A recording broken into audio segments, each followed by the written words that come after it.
നമുക്കറിയാം, അങ്കണവാടി പ്രവർത്തനങ്ങൾ സുഗമമായി നടത്തുന്നതിന് ക്യാഷ് ഫോണും അതിലെ സിം കാർഡും നിർബന്ധമാണ്. അങ്കണവാടി സെന്റർ തന്നെ രജിസ്റ്റർ ചെയ്തിട്ടുള്ളത് ഈ ക്യാഷ് സിമ്മുമായി ബന്ധപ്പെടുത്തിക്കൊണ്ടാണ്. അതുകൊണ്ട് തന്നെ നിങ്ങളുടെ ക്യാഷ് ഫോണും സിം കാർഡും മറ്റ് സെന്ററുകൾക്ക് കൈമാറാനോ ഉപയോഗപ്പെടുത്താനോ പാടുള്ളതല്ല എന്നുള്ളത് കൂടെ മനസ്സിലാക്കുക. നമ്മളെ പോർഷൻ ട്രാക്കർ എന്ന് പറയുന്ന ഒരു ആപ്ലിക്കേഷനാണ്. ആ ആപ്ലിക്കേഷൻ കൃത്യമായി വർക്ക് ആണെങ്കിൽ ക്യാഷ് സിം കൂടെ വേണം. ഈ സിം ഇല്ലെങ്കിൽ പോർഷൻ ട്രാക്കറിന്റെ പ്രവർത്തനങ്ങൾ തന്നെ നിലച്ചു പോകും.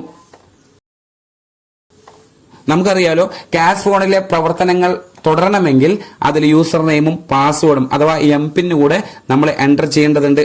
ഇത്തരത്തിൽ എൻ്റർ ചെയ്ത് കഴിഞ്ഞാൽ മാത്രമാണ് അതാത് അംഗനവാടിയുടെ പ്രൊഫൈലിലേക്ക് നമുക്ക് എൻ്റർ ചെയ്യാൻ കഴിയുകയുള്ളൂ. ഈ അംഗനവാടിയും അംഗനവാടിയുടെ പ്രവർത്തനങ്ങളും പോർഷൻ ട്രാക്കറിൽ രജിസ്റ്റർ ചെയ്യുന്നതും നിരീക്ഷിക്കുന്നതും എല്ലാം തന്നെ ഈ ക്യാഷ് ഫോണിലെ സിം നമ്പർ ഉപയോഗപ്പെടുത്തിക്കൊണ്ടാണ്. പെട്ടെന്നൊരു സാഹചര്യത്തിൽ ഈ ക്യാഷ് ഫോണിലെ നിങ്ങളുടെ പാസ്വേഡ് ഒന്ന് ചേഞ്ച് ചെയ്യണമെങ്കിൽ ഈ ക്യാഷ് ഫോണിന്റെ സിം ആവശ്യമായി വരും. ഈ സിമ്മിലേക്ക് വരുന്ന ഒരു OTP ഉപയോഗപ്പെടുത്തിയാണ് നമ്മൾ ഈ പാസ്വേഡ് എല്ലാം ചേഞ്ച് ചെയ്യുന്നത്. അതുകൊണ്ട് തന്നെ ക്യാഷ് സിം നിർബന്ധമായി നിങ്ങൾ സൂക്ഷിക്കണം. തുടക്കകാലങ്ങളിൽ ഈ ക്യാഷ് ഫോൺ നമ്പർ ഉപയോഗപ്പെടുത്തിക്കൊണ്ട് പല ഓൺലൈൻ ആപ്ലിക്കേഷനുകൾ ഉപയോഗപ്പെടുത്തിയിട്ടുണ്ടായിരുന്നത്. ആ സാഹചര്യത്തിൽ മീഷോ, ഫ്ലിപ്കാർട്ട്, മറ്റുള്ള ഓൺലൈൻ മാധ്യമങ്ങളിലൊക്കെ ഈ നമ്പർ രജിസ്റ്റർ ചെയ്തതുകൊണ്ട് തന്നെ അതെല്ലാം ബ്ലോക്ക് ആവുന്ന ഒരു സാഹചര്യം കൂടി നമുക്ക് അറിയാവുന്നതാണ്. ഇത്തരത്തിൽ ഒരു മറ്റ് ആപ്ലിക്കേഷനുകളിലും ഈ നമ്പർ കൊണ്ട് ഉപയോഗപ്പെടുത്താൻ പാടുള്ളതല്ല എന്നുള്ളത് കൂടെ മനസ്സിലാക്കുക. അതായത് നമ്മൾ അങ്കണവാടി പ്രവർത്തനങ്ങൾക്ക് വേണ്ടി മാത്രം അല്ലെങ്കിൽ പോർഷൻ ട്രാക്കറിന്റെ പ്രവർത്തനങ്ങൾക്ക് വേണ്ടി മാത്രം അനുവദിച്ച് തന്നിട്ടുള്ളതാണ് ക്യാഷ് ഫോണും ക്യാഷ് ഫോണിലെ സിമ്മും. അത് മറ്റു പേഴ്സണൽ ഉപയോഗത്തിനോ മറ്റുള്ള ആപ്ലിക്കേഷനോ വേണ്ടി നമ്മളിത് ഉപയോഗപ്പെടുത്താൻ പാടുള്ളതല്ല എന്നുള്ളത് കൂടി പ്രത്യേകം ടീച്ചർമാർ മനസ്സിലാക്കുക. ഇത് സൈബർ ക്രൈമിൽ തന്നെ ഒരു കുറ്റകൃത്യമായി രജിസ്റ്റർ ചെയ്തിട്ടുള്ള പല നമ്പറുകളും ഇന്ന് ബ്ലോക്ക് ചെയ്യപ്പെട്ടിട്ടുണ്ട്.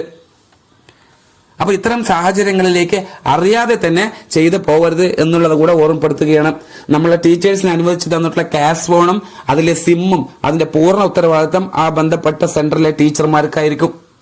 അതുകൊണ്ട് തന്നെ നിങ്ങൾ കൂടുതൽ ജാഗ്രത ഇക്കാര്യത്തിൽ പുലർത്തേണ്ടതുണ്ട്. ഇന്ന് പലരും പോർഷൻ ട്രാക്കറിന്റെ പ്രവർത്തനം മുന്നോട്ട് കൊണ്ടുപോകുന്നത് സ്വന്തം ഫോണുകളിലായിരിക്കും. അതുകൊണ്ട് തന്നെ നമ്മൾ പലപ്പോഴും ക്യാഷ് ഫോണോ അല്ലെങ്കിൽ സിം കാർഡോ ഓർക്കാറില്ല. കുറെ മാസങ്ങൾക്ക് ശേഷം ഇത്തരത്തിൽ സിം കാർഡ് തെരഞ്ഞുകൊണ്ട് നടക്കുന്ന സമയം നഷ്ടപ്പെടുന്ന സാഹചര്യം പല ടീച്ചേഴ്സും പറയുന്നുണ്ട്. ഇത്തരത്തിൽ സിം കാർഡ് നഷ്ടപ്പെട്ടു കഴിഞ്ഞാൽ ഞാൻ മുൻപ് പറഞ്ഞ പോലെ തന്നെ പോർഷൻ ട്രാക്കറിന്റെ പ്രവർത്തനങ്ങൾ തന്നെ നിലച്ചു പോകുന്ന സാഹചര്യമുണ്ട്. അതുകൊണ്ട് നഷ്ടപ്പെട്ട സിം വീണ്ടെടുക്കാൻ ടീച്ചർമാർ തന്നെ പരിശ്രമിക്കണം. അതിന് നിങ്ങൾ ചെയ്യേണ്ടത്, നിങ്ങളുടെ സിം നഷ്ടപ്പെട്ടു എന്ന് കാണിച്ചുകൊണ്ട് നിങ്ങളുടെ ബന്ധപ്പെട്ട സൂപ്പർവൈസർക്കും CDP ആദ്യം അറിയിക്കുക. തുടർന്ന് ഒരു നിവേദനം നിങ്ങൾ തയ്യാറാക്കണം. അത് CDPക്ക് സമർപ്പിക്കുകയും വേണം. അതായത് ഒരു വെള്ള പേപ്പറിൽ നിങ്ങൾ ഒരു അപേക്ഷ തയ്യാറാക്കുക. സെന്റർ നമ്പർ, സെക്ടർ നമ്പർ, നിങ്ങളുടെ ക്യാഷ് ഫോൺ നമ്പറും ചേർത്തുകൊണ്ട് ഒരു റിക്വസ്റ്റ് ആണ് നിങ്ങൾ കൊടുക്കേണ്ടത്. അതായത് എന്റെ സിം കാർഡ് ഇന്ന കാരണങ്ങൾ കൊണ്ട് അത് നഷ്ടപ്പെട്ടു, അതിന്റെ ഡ്യൂപ്ലിക്കേറ്റ് അനുവദിച്ചു തരുന്നതിന് വേണ്ട നടപടികൾ സ്വീകരിക്കണം എന്നൊരു അപേക്ഷ നിങ്ങൾ CDPക്ക് മുമ്പാകെ ഹാജരാക്കണം. അപ്പൊ അത് പരിശോധിച്ചുകൊണ്ട് അതിന്റെ കൃത്യത ഉറപ്പുവരുത്തി നമ്മൾ CDPO ഒരു ലെറ്റർ, ഒരു നിവേദനം അടുത്തുള്ള BSNL ഓഫീസർക്ക് തയ്യാറാക്കും. ആ അപേക്ഷയിന്മേലാണ് നമുക്ക് പുതിയൊരു ഡ്യൂപ്ലിക്കേറ്റ് സിം അനുവദിച്ചു തരുന്നത്. കൃത്യമായി മനസ്സിലാക്കുക. ഇത്തരത്തിൽ ഒരു ആപ്ലിക്കേഷൻ നിങ്ങൾ കൊടുത്തതിന് ശേഷം CDPO നിങ്ങൾക്ക് ഒരു അപേക്ഷ നിങ്ങൾക്ക് തരും. അത് BSNL ഓഫീസിലേക്ക് എത്തിക്കേണ്ടത് നമ്മളെ ടീച്ചേഴ്സാണ്. അപ്പൊ നിങ്ങൾ തൊട്ടടുത്തുള്ള BSNL ഓഫീസിലേക്ക് ആ അപേക്ഷ കൊണ്ട് ചെന്ന് കഴിഞ്ഞാൽ അവിടെ നിന്ന് നിങ്ങൾക്ക് ഒരു ഡ്യൂപ്ലിക്കേറ്റ് സിം അനുവദിച്ചു തരും. അത് നിങ്ങളെ ക്യാഷ് ഫോണിലെ സിമ്മും വിവരങ്ങളും അപേക്ഷയിൽ പൂർണ്ണമായും രേഖപ്പെടുത്തണം. അത് പരിശോധിച്ചുകൊണ്ടായിരിക്കും നമ്മളെ BSNL ഓഫീസർ നിങ്ങൾക്ക് ഡ്യൂപ്ലിക്കേറ്റ് സിം അനുവദിച്ചു തരിക. അതിന് കൃത്യമായി 30 രൂപയോ 50 രൂപയോ ചാർജ് ചെയ്യപ്പെടും. അത് ടീച്ചേഴ്സ് വഹിക്കേണ്ടി വരും. കാരണം നിങ്ങളുടെ കൈവശമാണ് ഈ കാര്യങ്ങളൊക്കെ ഉണ്ടായിരുന്നത്. നഷ്ടപ്പെട്ടതിന്റെ പൂർണ്ണ ഉത്തരവാദിത്തം ബന്ധപ്പെട്ട ടീച്ചർക്കായിരിക്കും എന്നുള്ളത് കൊണ്ട് തന്നെ പ്രത്യേകം ശ്രദ്ധിക്കുക. നിങ്ങൾക്ക് അനുവദിച്ചു തന്നിട്ടുള്ള ക്യാഷ് ഫോണും അതിലെ സാമഗ്രികളും അതേപോലെ തന്നെ ക്യാഷ് ഫോൺ സിമ്മും നിങ്ങൾ തന്നെ സൂക്ഷിച്ചു വെക്കണം. 1-2 ദിവസത്തിനകം അല്ലെങ്കിൽ ആ സമയം തന്നെ നമ്മൾക്ക് പുതിയൊരു ഡ്യൂപ്ലിക്കേറ്റ് സിം അനുവദിച്ചു തരും. നിങ്ങൾ ഉപയോഗിക്കുന്നത് ഏത് ഫോണിലാണെങ്കിലും പോർഷൻ ട്രാക്കറിന്റെ പ്രവർത്തനങ്ങൾ സുഗമമായി നടത്തണമെങ്കിൽ നമ്മൾക്ക് ഈ ക്യാഷ് സിമ്മിന്റെ സഹായം ഇല്ലാതെ മുന്നോട്ട് പോകാൻ കഴിയില്ല. അപ്പൊ ഇത്തരത്തിലെ കാര്യങ്ങളൊക്കെയാണ് നിങ്ങൾ പ്രത്യേകം ശ്രദ്ധിക്കേണ്ടത്.